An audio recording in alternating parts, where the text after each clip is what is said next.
Oh, are we rolling? Oh, we're rolling. Okay. Hey guys. Today on Steel Talk Sunday, we're going to do a little review and then get into the other regions and transformations that happen within steel.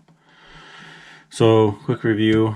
We have our alpha iron, which is ferrite, gamma iron, which is austenite, body cube eccentric, base cube eccentric. And we have our hypo, hyper, and our euctoidal. Last video, I said that hypo forms just ferrite and hyper forms just cementite. That's not in fact true. Just wanted to keep it basic. So our euctoidal percentage, which is 0.77, forms 100% perlite. No cementite, no ferrite, but because we do have ferrite and cementite in the perlite, it does form these two. Hypo euctoidal forms perlite, but it also forms ferrite as a pre or pro euctoidal phase. So it forms at like the grain boundary here, something like that. And then same thing with hyper, you'll get perlite, but then you'll also get cementite, and again it forms a pro euctoidal phase with the grain boundary. Okay, so that looks something like this. We have our euctoidal or A1 temperature. Here's our euctoidal percent of carbon, and again we're going to form perlite, 100% perlite on that line, and then we're going to form perlite and ferrite over here, perlite and cementite over on our hyper euctoidal. And once we get into the smaller percentages, we there's math you can do to figure it out, but also a micrograph is something that you can look at to see that change. So it does in fact form everywhere. Just want to clarify that. So we're going to start getting into more rapid cooling. So this is a slow cooling. As you can see, the temperatures on the side are still very, very high. At Fahrenheit, we're still at 1300 down to 1000, even down to 400 to 500 degrees. We're still forming these phases. So, where are my notes? So we get those in different amounts, and then if we cool a little bit faster, we get a phase or a region rather, known as bainite. It's formed by faster cooling, but also slower than quenching, and it's controlled by diffusion. Diffusion is basically it allows carbon to migrate into solid iron, and this is for any atom. So at certain points we'll get a upper bainite region and a lower bainite region depending on our cooling.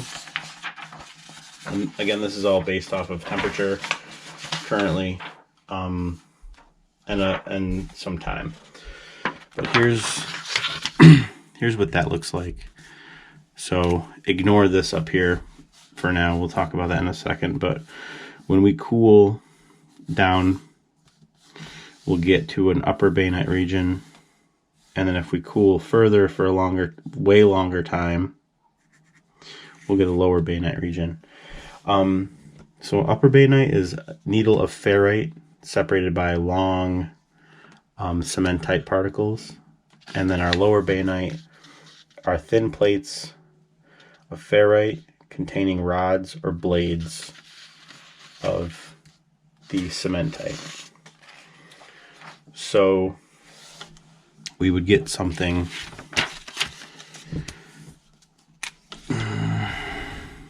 So let's have a circle, and then we got this little upper bainite. And let's say this is Martensite.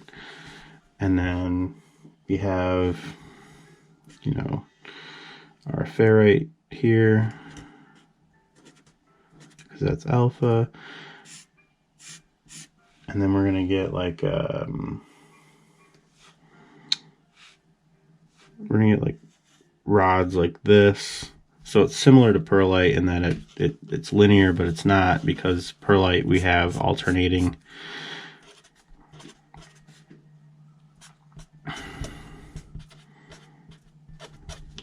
Kind of like that. And then the lower bainite is, again, it's consists of thin plates of ferrite containing very fine rods of cementite. So same principle, it's gonna be like that. And then, yeah. And then once we get to,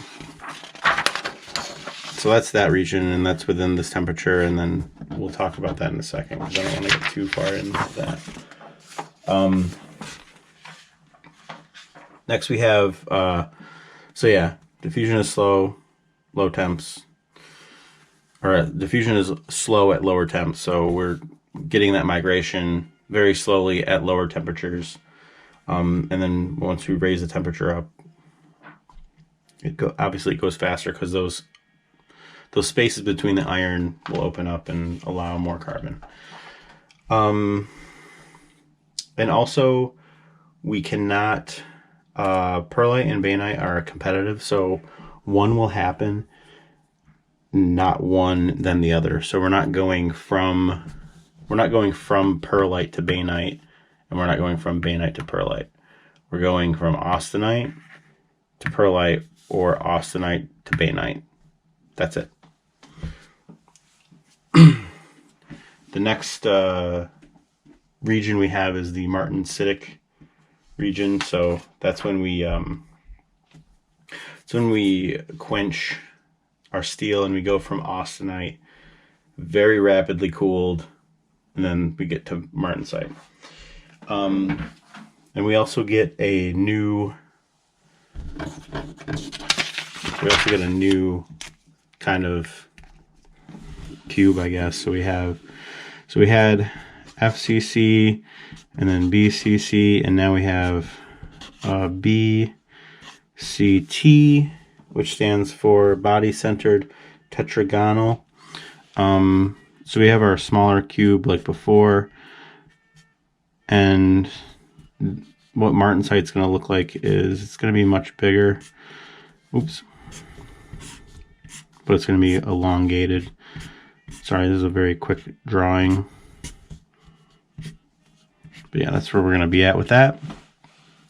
And compared, I mean, it's not 1-to-1, but it's like half of what that is, if that makes sense. This one's obviously much bigger because we have more diffusion happening, because we were at a higher temperature, and we went from very, very hot to very, very cool, and we trapped all that carbon inside of here. That's why that thing is bigger. So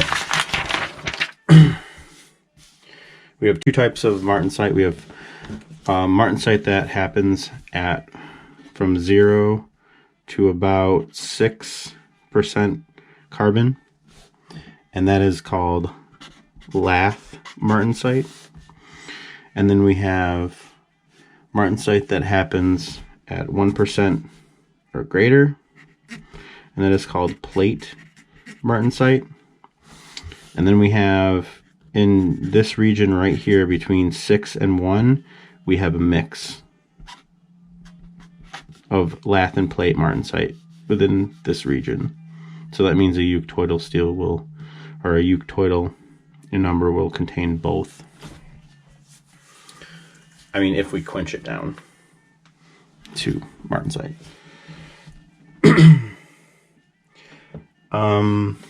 So now we can kind of get into the phase diagram of that, or not phase diagram, the TTT diagram for that.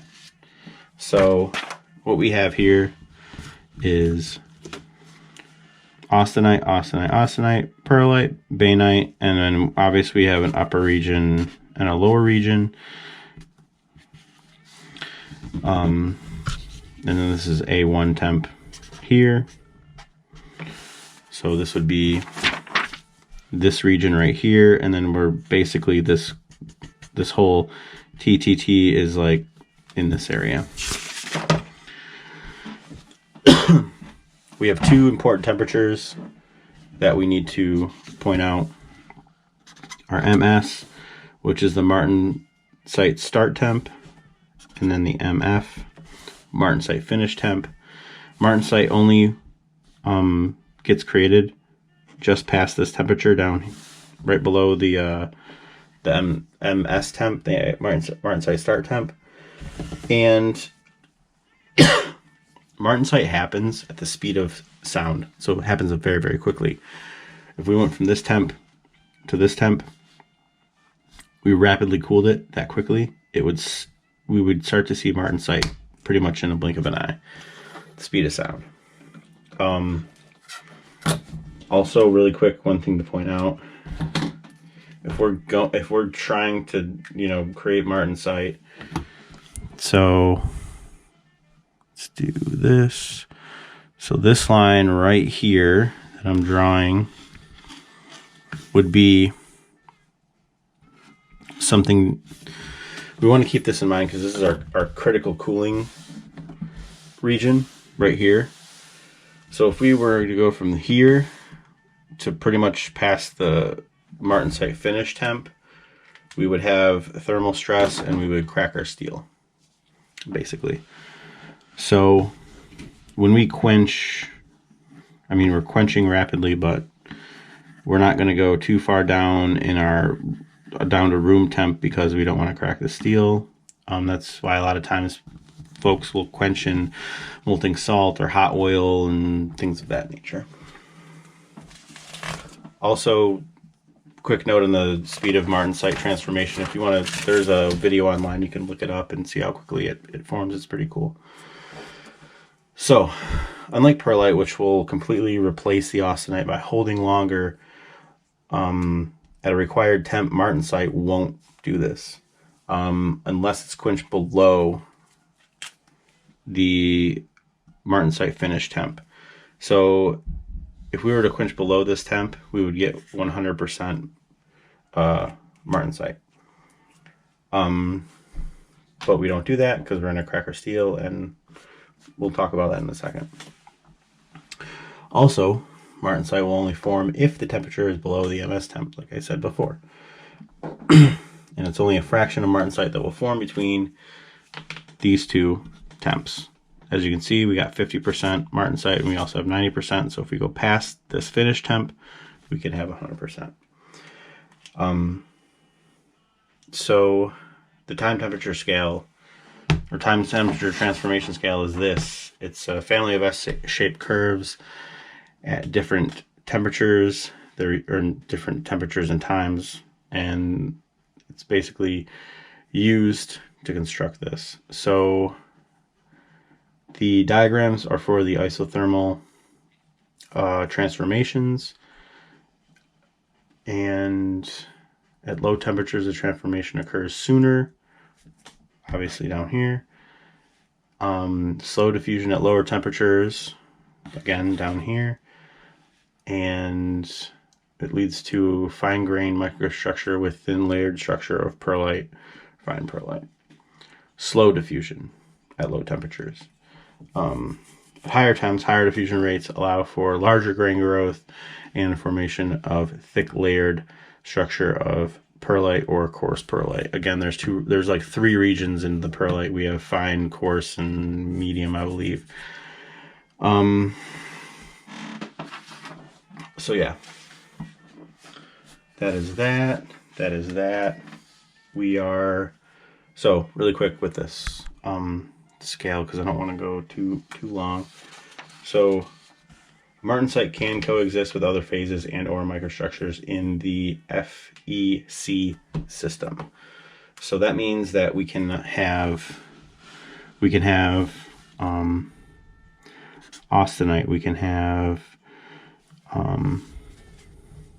martensite, and we can have, you know, our bainite structures. And martensite is metastable. So what that means is if I quench it down to this temp right here where we're at 50% martensite, and I just hold that there at that temp, it's always going to contain 50% martensite. Whereas if I quench down to 400 and then I hold the temp past 10 seconds and I get into like over a minute, I'm going to get both austenite and bainite. And then if I continue on, I'm going to get 100% bainite. So martensite is more temperature related. These other microstructures are temperature and time related. So let's get to this critical cooling rate right here. So this is, again, like I said before, if we were to take it from this temp, quench it down to room temp, we would get some sort of thermal stresses and cracking happening in the steel. Because the time temperature transformation diagram is, there's one for every single steel, this can change. Thus, we can change our CCR, or our critical cooling rate. If we had a steel with a higher alloy, so if we had different additions like moly and cobalt and things that will help with hardenability, our scale would come out to here. Something like this. And then we have our 50% line right here. And then that means that our CCR, or our critical cooling rate, would change, and it would get greater. So that means that instead of having to quench immediately, now I can slowly quench this. I can quench this at a slower rate, down to that critical temperature. So here's my rate of time. Like, I can take a very long time to quench this down. So yeah, that's how that changes. And each steel is different. Obviously it's not going to be this dramatic, but it's just an example of, yes, you can change this curve by adding different alloying elements in it, and it will give you different rates to cool. Typically what people like to do is, you know, they'll quench to, like, they'll heat their oil up to like 200 or 170 or something like that, quench down, get it at a more stable temperature, and then continue on to their cryo and things of that nature. We're still going to have retained austenite, because that's not going to go away because we didn't quench rapidly enough. So that's why we would quench down to a colder temperature to try to get rid of that retained austenite. And then we have a lot of cases where we can do this. So if we look at A right here, if we look at A, so we went from this temperature, we cooled down to this temp, we held it for a little over a few hours, and then we got our bainite, and we're at 100% bainite, because again, this is based off of time as well as temperature, but time got us to the bainite. If we look at C or B, what we did is we went down to this temp. We can hold it because we're still going to be in the austenite region. So let's say we had a bucket of molten salt or whatever, and then we quenched it down to whatever this is in Fahrenheit, but we're at like 250 Celsius. So now we just brought the temperature down significantly from our austenizing temperature, but we still have we have 100% austenite. Now what we can do is safely quench that down to 100% martensite, because we're not going to put a thermal stress on that steel because we took it down from that 2000 degree temperature down to this temperature and we maintained it, and then boom, we can quench. People do that with molten salt. And then in example C, same thing, we quenched down, we held the time, we got to 50% perlite and austenite, we quenched back down, since this curve will translate. So now we took that austenite, because we can't go from perlite to bainite, so we have 50% austenite, 50% perlite, went down to that 50% bainite, which took all that austenite and turned it into bainite right here. And then I don't know why I went back in time, but basically we held the time long enough to get to here, because 100% of our things are transformed, our microstructure is transformed. We have 50% perlite, 50% bainite. So you can play with this with any steel, and basically, I mean, if you wanted to get rid of all of your austenite, you could quench down to a certain temperature. We would want to have our lower bainite, because it's at hardness, so we're at Rockwell C60-ish for lower bainite. So what we'd want to do is we'd want to quench down, get it down to here, we'd hold it, we'd get to that Rockwell C, or we would get here, and then we would quench rest of the way. You could even do it here, but I mean, it's going to be a little bit longer until we form bainite. But we can do it here, so we'd get 50% austenite, 50% bainite, and then quench it down, and we could help get rid of a lot of that retained austenite. A lot of it's going to be bainite, and then the rest is going to be martensite.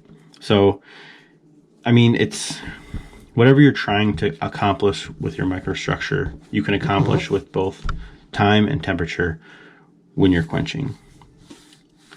So it's either a slow quench or it's a fast quench. Like this one right here is like, to me, it's smart to take it down to at least that temperature and then drop it down, because obviously you want 100% martensite. People don't have these capabilities, so what we can do is we can, because this is logarithmic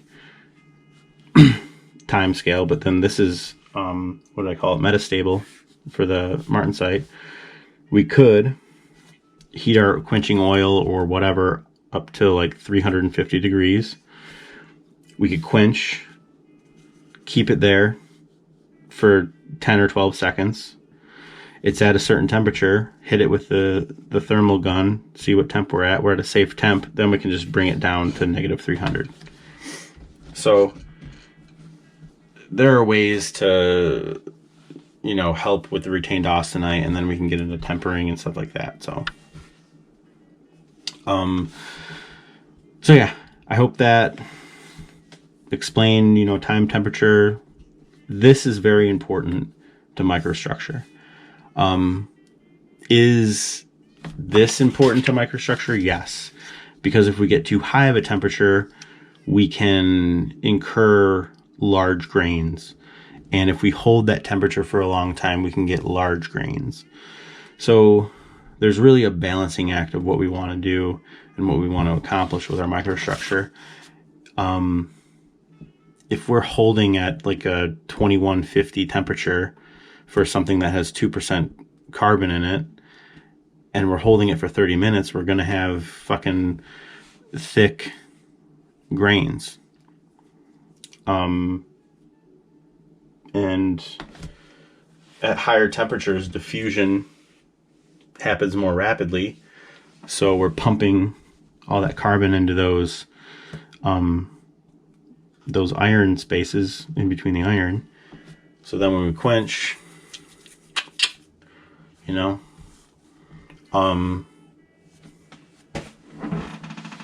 it's just a balancing act.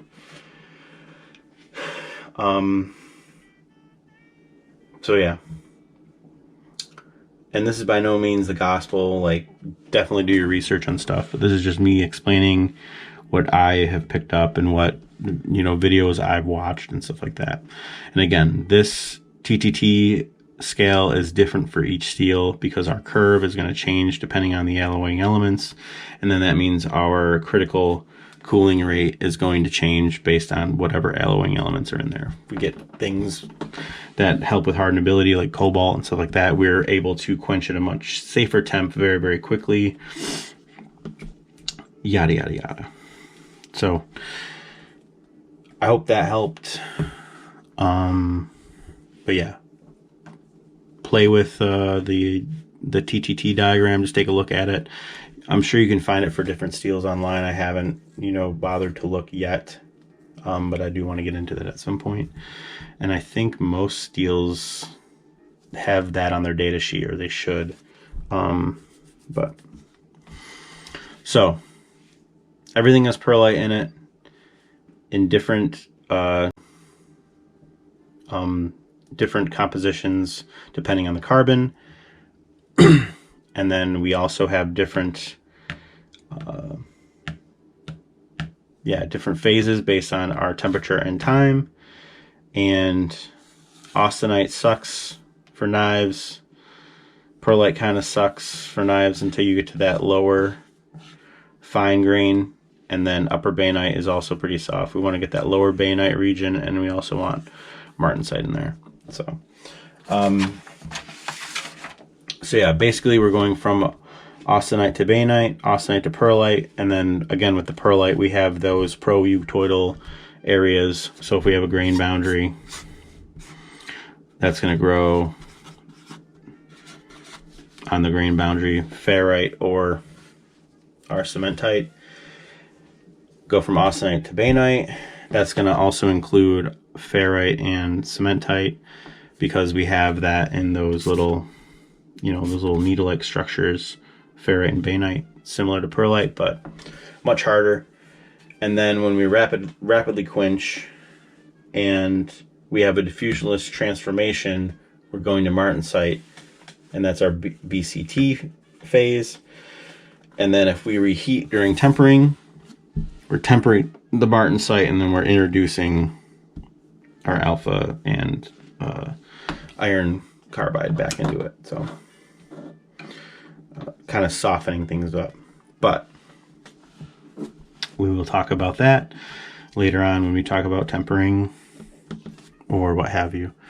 So if anyone has any questions, comments, or concerns, please feel free to reach out to me. I'm sure I didn't cover everything, you know, to a T, and I'm not trying to do anyone a disservice, but this is what I gathered from it. This is what I want to show everyone. So we went from this